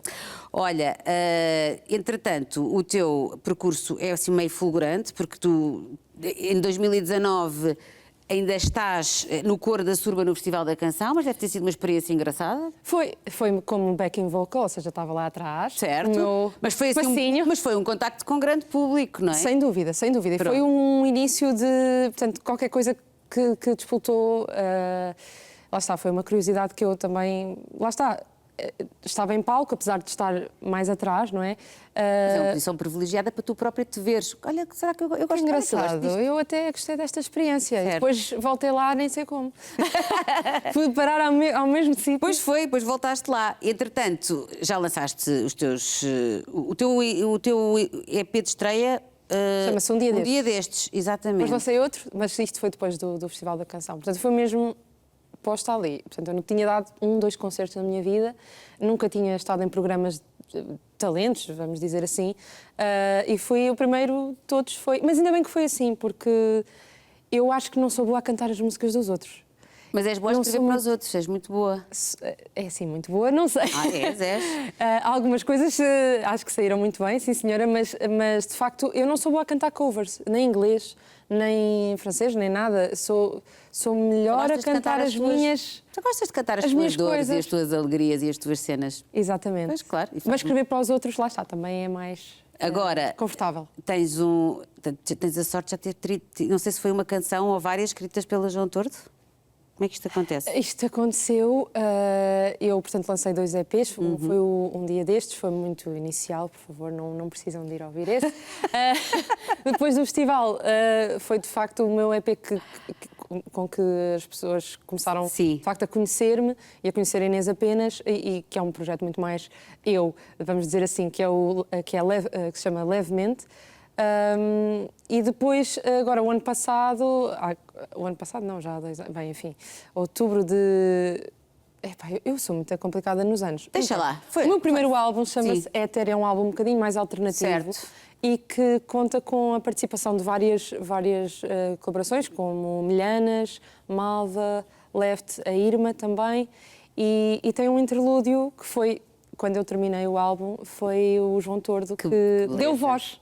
Ele não canta, mas dá voz ao seu próprio poema. Que giro. E eu apenas acompanho. Tu apenas? Apenas Já acompanho. agora voltamos ao apenas. Tu chamas-te Inês Oliveira da Costa. Diz-me, por favor, que quando disseram qual é que vai ser o teu nome artístico, tu disseste Inês apenas.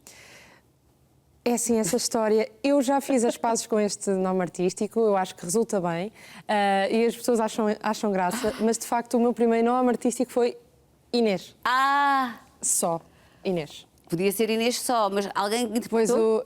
Não, assim, era mesmo só Inês. E depois eu nas redes sociais tive que arranjar ali uma maroscazinha para resultar. E foi o Inês só, não ficava bem, então até porque tive uma grande conversa longa com o João Só, a dizer não te preocupes que eu não vou... Mas falámos sobre isso, sobre o nosso possível dueto. Só e Inês apenas era um ótimo dueto. E então pronto, ficou Inês apenas e reparei que as pessoas começavam a chamar-me assim. Sim. E ficou isso. Portanto, eu não gosto muito dos apelidos, de usar apelidos.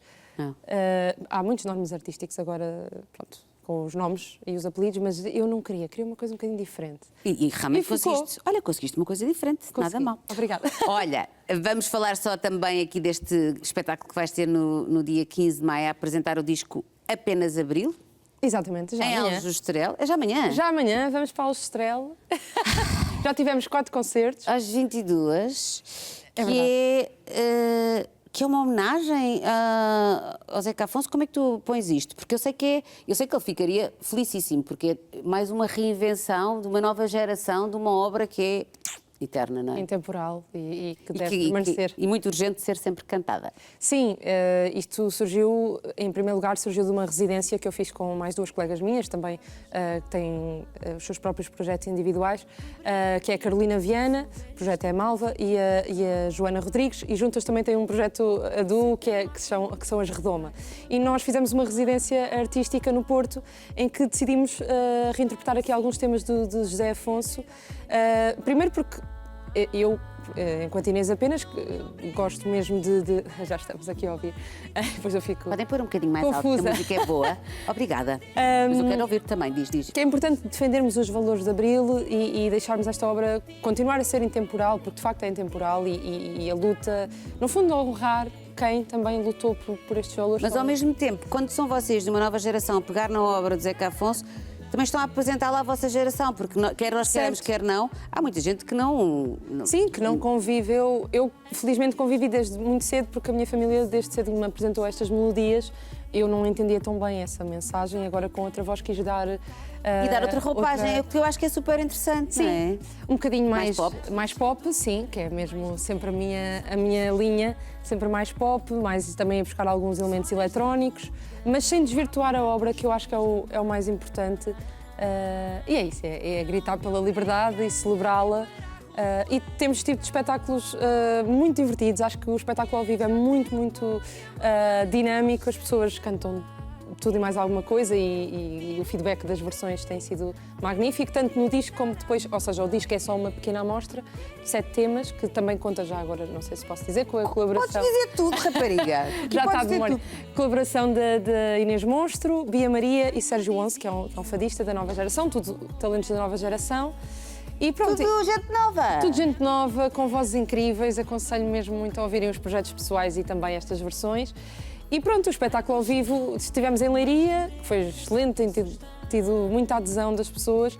Em Leiria, depois estivemos em Lisboa, também na Casa Capitão, em Ourique e em Santarém, na noite de 24 para 25. Aí deve ter sido lindo. Brutal. Deve ter sido lindo. E amanhã estão em Aljustrel, às 22, entrada livre, portanto saiam das vossas casinhas, malta de Aljustrel e arredores, e vão ver a Inês Apenas a cantar o Zeca Afonso, que vale bem a pena. Vale bem a pena. A pena. Estão sempre a fazer estas piadas, não é? Eu gosto. Deve ser muito... pronto, ainda bem. Eu não desgosto. Ainda bem. Olha, minha querida, obrigada, gostei muito. Obrigada eu. De conhecer e que continue tudo a correr muito bem. Vai contando as novidades, está bem? Obrigada. Este sofá é sempre teu, passas por aqui Este sofá é sempre. muito confortável. Não é? E é giro. É ótimo. É, também acho que Obrigada. E chegámos então à última paragem do nosso Intercidades de hoje. E a minha próxima convidada é tão conhecida do público. Ela é psicóloga, ela é sexóloga e hoje vai falar-nos de um contrato matrimonial que todos os casais deviam fazer. Marta Crawford vai explicar tudo na próxima paragem. Vamos lá falar com ela. Lá venho eu. Olá, Marta, deixa-me dar-te um abraço. Tinha com uma almofada agarrada ao rabo, sabes? Que agora me acontece isto. Sento-me ali no sofá e a almofada agarra-se-me ao rabo, não sei o que é que acontece. É um rabo muito apetitoso. É a única coisa que eu vos posso dizer. Marta, olha, eu pedi muito para tu vires cá, já porque eu sou tua fã e queria-te fazer um agradecimento público, que eu acho que já muita gente deve ter feito, mas pelo teu trabalho e, sobretudo, para nós mulheres. Eu lembro-me da primeira vez que eu te vi na televisão, eu acho que isto foi... Eu não tenho dúvidas, foi nos anos 2000 ou 90. Quando Não, 2005. 2005. Foi o 2005. Na TVI. Na TVI. E eu lembro-me que estava sentada no sofá da minha casa, onde atualmente ainda vivo, já tinha uma filha pequenina, e ter ficado, uau, o que é isto que está a acontecer? Que coisa espetacular, nem pena que depois podia ter durado mais tempo, que era uma mulher a falar de sexo da forma mais pedagógica, desassombrada, tudo. E eu lembro-me que para mim aquilo foi super importante, portanto queria-te fazer esse agradecimento. Obrigada. É de vez em quando também te dizem estas coisas, não? Sim, foi um projeto assim ousado, não é? Eu tinha na altura 35 anos, não é? E de repente fui para um programa em direto de 1h30, sem paragens, só na segunda série que tinha um intervalo, e de repente tinha que fazer uma série de coisas. Eu não estava habituada a apresentar programas, não é? Graça. Eu lembro-me de uma vez que puseste uma série de vibradores em cima da mesa e depois eles não conseguias parar, os vibradores não paravam. Aquilo era, a sério, aquilo era mesmo bom conteúdo de televisão. Porque depois tu rias e explicavas como é que aquilo funcionava.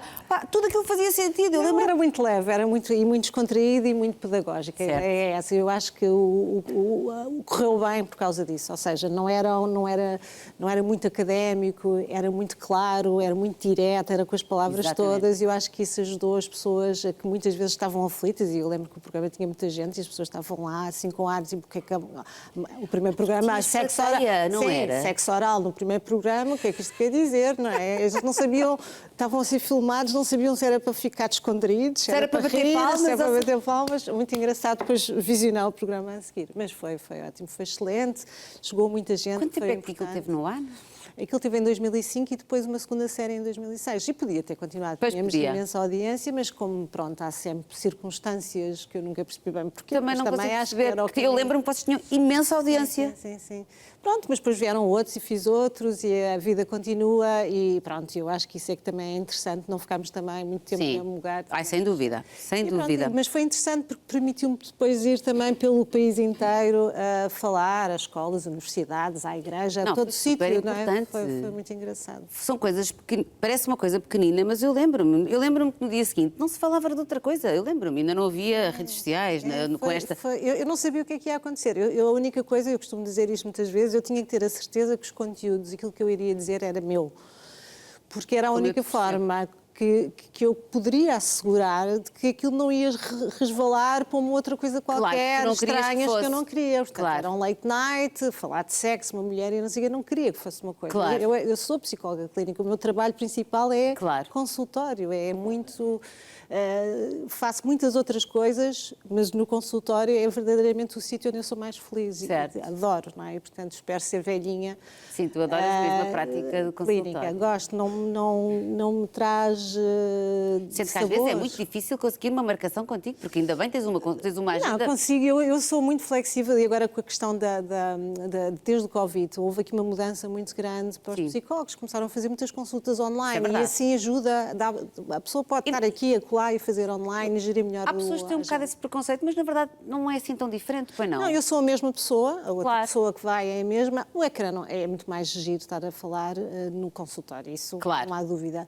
É mais quente, a pessoa vê o corpo todo, no ecrã tu vês as pessoas assim daqui para cima. Portanto, se a pessoa está a tremer a perna e está a dizer uma coisa que não corresponde àquilo que está... Ou seja, se o corpo está a vibrar para um lado e o que está a dizer é para o outro, tu não consegues aperceber, tens que... Mas pronto, mas eu acho que também já tenho tantos anos disto que já consigo fazer essa... Olha, e já agora, dentro desta tua prática que tu adoras e que já tem tantos anos disto, como tu tão bem dizes, estamos melhores a nível de educação, de educação sexual, de viver a nossa sexualidade de uma forma serena, saudável? Estamos melhores ou que diagnóstico é difícil, é difícil fazer o diagnóstico, porque assim, eu vejo muitas pessoas mais livres, não é, relativamente ao seu corpo, da aceitação do corpo. As mulheres sempre tiveram uma dificuldade de aceitação do seu corpo, porque eram gordas, porque eram magras, porque tinham celulite, porque eram feias, porque eram isto e não sei o quê. E, portanto, a sua experiência sexual era muito sofrida e os estudos até dizem isso, que à medida que a mulher vai ficando mais crescida,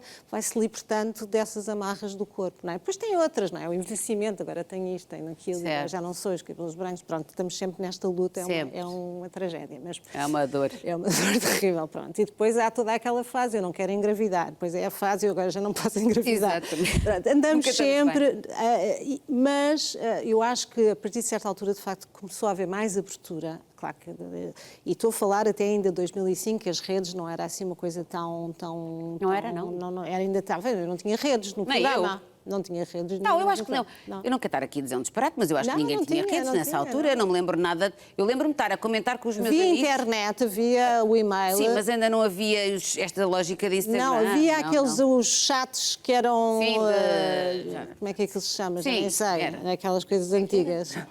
Wi-Fi, Mirk, essas coisas, pronto, exatamente. Mas não havia Facebook ainda, eu acho que o Facebook, entretanto, ou só as pessoas começaram, foi nessa altura. Eu lembro por essa altura, mas ainda não havia. Por exemplo, o programa não tinha Facebook, nem tinha redes, isso não se usava nessa altura. Eu acho que era o e-mail. Facebook em 2012, portanto estás a ver. Pois, exato. Portanto, muito antes. Nós recebíamos milhares, nesse programa, recebíamos milhares, eu tenho os dossiês ainda dos e-mails que as pessoas mandavam. Portanto, a forma de comunicar connosco era por e-mail e as dúvidas eram imensas de pessoas de todas as idades. Isto pega naquilo que tu me perguntaste, ou seja, as pessoas tinham muitas dúvidas e pessoas com uma idade que supostamente já deveriam ter resolvido essas dúvidas. Certo. Ou seja, tu estás a falar de pessoas que já estão a ter experiência com os seus parceiros, parceiras, já estão a ter uma vida supostamente sexual e têm dúvidas essenciais para a sua felicidade sexual. E, portanto, foi alarmante perceber que havia tanto desconhecimento e que a educação sexual verdadeiramente é uma coisa ao longo da vida. Pois é. E, portanto, a minha ação ali era muito pedagógica. Eu sempre disse, ok, eu vou... desde que aquilo que seja o projeto seja pedagógico, que é um bocadinho o que me move, não é? Pronto. Portanto, ali movia, falava, havia uma parte formativa, havia conversas, havia umas brincadeiras, havia tudo, era um programa muito diverso, com muitos ritmos. Mas havia essencialmente aquela parte, para mim, era a mais importante, que era a pedagógica, as pessoas telefonavam, eu respondia aos e-mails, eu não sei o quê, portanto, havia assim uma forma de chegar às pessoas muito... E ao longo da minha vida vou fazendo isso. No consultório é muito para aquele casal, é muito para aquela pessoa individual, para aquela família, mas depois nas outras ações que eu vou fazendo é sempre nesta ótica da pedagogia e da educação sexual ao longo da vida, porque nós, apesar de eu saber muitas coisas, eu nunca posso partir do princípio que o outro sabe, tanto como eu, por um lado, ou que a internet lhe deu a informação toda e, portanto, tem que saber. Até porque dá muita informação errada. Dá muita informação errada, dá muita informação que não é mastigada. Tu lês, tu vês, e depois há muitos jovens e menos jovens a fazerem educação, a olhar para a pornografia como se fosse educação sexual e a ter uma visão da sexualidade completamente distorcida, não é? Acham que aqueles corpos são reais, acham que aqueles... E tudo, a forma como é aquilo que funciona, não é? E há pessoas, há mulheres a dizer-me que não sabem se têm um orgasmo. Porquê? Porque elas cresceram a ver os orgasmos cinematográficos, não é? Já não, mais da pornografia até dos filmes eróticos, certo? Mas quer dizer, toda a gente conhece a famosa cena da Meg Ryan, não é? Exato. A imitar um orgasmo e, portanto, eu Ou seja, uma mulher que sente que não tem essa expansividade a mostrar que está... Acha que nunca teve. Que nunca teve. É muito engraçado perceber isso. Ou seja, a o padrão das outras pessoas... O impacto da comunicação. Sobre... Eu, se calhar, nunca tive. Então, mas nunca teve porquê? Porque não é aquela coisa, não é aquela... Acham que é preciso... Exuberante, aquela exuberância, ou eu não faço aquilo que aquelas mulheres fazem, porque qual é o meu problema? Portanto, eu disse, mas você é uma mulher, assim, muito extrovertida, muito não sei o quê. Não, sou uma pessoa tímida, reservada. Naquele momento... Ou seja, se calhar, na sua expressão sexual, não tem que fazer aquele espalhafato. Nem toda a gente faz o espalhafato, não é? Claro. Enfim... É tão giro isso. Mas sabes porquê? Agora ficava aqui 3 horas a falar contigo, mas uma das coisas que eu também te pedi, que convidei para vir cá, porque eu li um texto teu em que eu achei tão engraçado e que a Marta está sempre a dizer coisas que parecem, para mim, são sempre muito inovadoras. Parece um lugar comum, mas não é nada, as pessoas não pensam nestas coisas. Então, em que tu dizes, no contrato matrimonial devia vir escrito a letras gordas e vermelhas que o casal era obrigado a fazer uma avaliação conjugal anualmente. Sim. Achei esta ideia ótima. Como nós levamos os carros à revisão, porquê é que nós não levamos as nossas relações à... Eu acho fundamental, porque eu acho que existe um tema que é, eu não quero falar, não quero pôr em cima da mesa as minhas questões relativamente a esta relação, porque tenho medo da perda. E tenho medo de magoar a outra pessoa. Tenho medo que não entenda, tenho medo que se vá embora, tenho medo que não seja apropriado ou que me interprete mal. As pessoas estão sempre com esta dificuldade. E depois há coisas que querem dizer e que não dizem, que vão aqui fermentando por dentro. E, portanto, se houvesse... E, aliás, era lindíssimo. Houve uma altura que eu achava que, a partir de uma certa altura, que sempre que me convidassem para um casamento, ele mandava tipo um voucher, que era consulta do primeiro ano de casamento, o segundo ano e não sei o que era um lindo... Porque era uma hipótese, exatamente, de fazer esta avaliação. Eu acho que é levar a relação à revisão. Eu achei este conceito brutal. Porque as pessoas, mesmo que não tenham... Imagina, somos casal, não é? Sim. E não temos problema nenhum, mas se calhar vamos ali naquele dia, seja com a ajuda de um terapeuta, seja individualmente... Ficamos com um problema, não estou a brincar. Não ficam, mas seja com a ajuda de um terapeuta, seja individualmente. Eu adorei uma vez um casal que me disse que havia uma parte da casa dele que era para os problemas difíceis. Então havia assim uma espécie de um sofazinho, com um candeeirozinho, e sentavam-se ali, que ali eram as coisas mais difíceis e já sabiam e pronto. E eu acho isso ótimo, acho os diários de casal ótimo, que eu escrevo coisas e até posso escrever coisas mais afetivas, porque os casais ao longo do tempo vão ficando menos afetivos, é o que eu noto, não é? Ou seja, começamos de uma forma muito poética, muito a escrever, somos todos uns poetas maravilhosos e poetisas e depois, a certa altura, passamos a ser listas de supermercado, não é? O que é que falta, o açúcar, a coisa, não sei o quê. E, portanto, somos muito factuais. Esta coisa de fazer uma revisão anual da conversa, seja no dia X, seja no dia Y, mas fazer até pode ser 2 vezes por ano, seria ótimo. As pessoas acertam, tipo os objetivos. Nós fazemos avaliação de objetivos, não é? Profissionais. Ok, o que é que eu quero fazer? Se a gente come as passas, não é? O que é que nós queremos para este ano? O que é que nós queremos fazer? Seria... Mas olha, e não podes correr o risco, mas isso já não tem nada a ver com esta tua ideia, que eu acho brutal, e acho que devia haver um cheque, como há o cheque dentista, o cheque de revisão da relação. Acho que se calhar as pessoas andavam todas muito mais felizes. Mas também já deve ter acontecido, provavelmente várias vezes, porque as pessoas, quando nunca conversam sobre o tema, quando conversam, às vezes... Podem perceber que estão no sítio errado, sim, não é? Mas, assim, mas então também, há estão no sítio errado, têm que sair. Pois, há relações e muitas vezes percebo pessoas que vão fazer terapia sexual e íntima e eu às vezes percebo que aquilo tanto pode dar para um lado como para o outro, mas pelo menos esclarece, não? O pior é viver a vida toda, não é? Com um sapo dentro da barriga, a coachar, não é? É horrível e a sentir que tem que ser assim, que não são felizes e têm medo disto, têm medo daquilo, o medo, não, pronto, faz parte da existência humana, mas o medo impede às vezes de procurar de facto a felicidade porque achamos que vai acontecer isto e por causa dos outros e depois os filhos e depois aquilo e as pessoas e tal e portanto vivemos num sufoco tremendo e portanto falar com o outro, ter capacidade de falar. E se é muito difícil a comunicação, metam aqueles narizes de palhaço, do Dr. Palhaço, no nariz, que é um exercício que eu faço muitas vezes com os médicos. Metam e conversem com o nariz de palhaço. Estás a gozar? Tu penso, e houve uma altura, agora já não tenho, porque houve até um casal que eu lhes disse isso, e depois houve uma pessoa que me trouxe um sacalhão só no nariz. Olha, despachei já os narizes todos, porque toda a gente precisa de um nariz de palhaço à sua mão.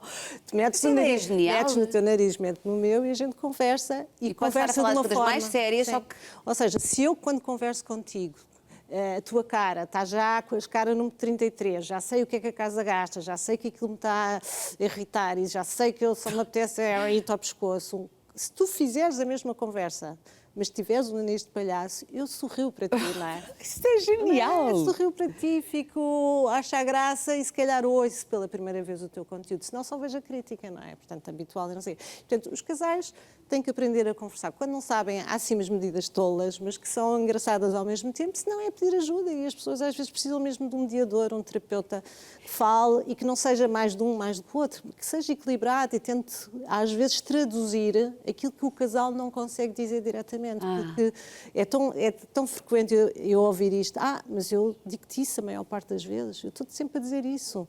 E a outra pessoa diz, agora ouves a Marta, a doutora Marta, e não me ouves a mim. E eu já disse isso. E assim, pois, é natural, porque estou a dizer de uma forma diferente. E às vezes é isso. Às vezes a gente está sempre a dizer a mesma coisa, mas aquilo não chega lá, porque a pessoa não está a ouvir o conteúdo, está a ouvir toda aquela face e aquela coisa que lhe provoca um determinado tipo de sentimento que é de rejeição daquilo que está a ser dito. Não é? Marta, eu vou usar o nariz de palhaço. Amigos, preparem-se. Mas até para os filhos também dá. Dá. Para os nossos filhos, quando temos de ter conversas sérias com eles, para a nossa equipa.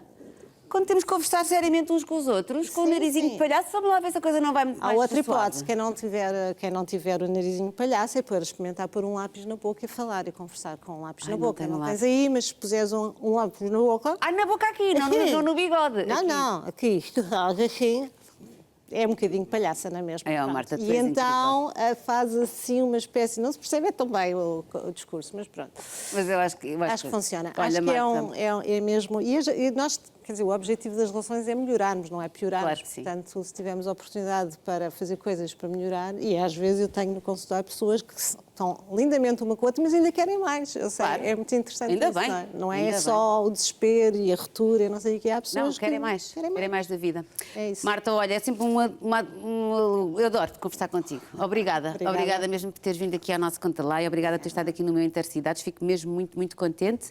Nós voltamos amanhã para o último programa da semana. Beijinhos. Ponham o nariz de palhaço.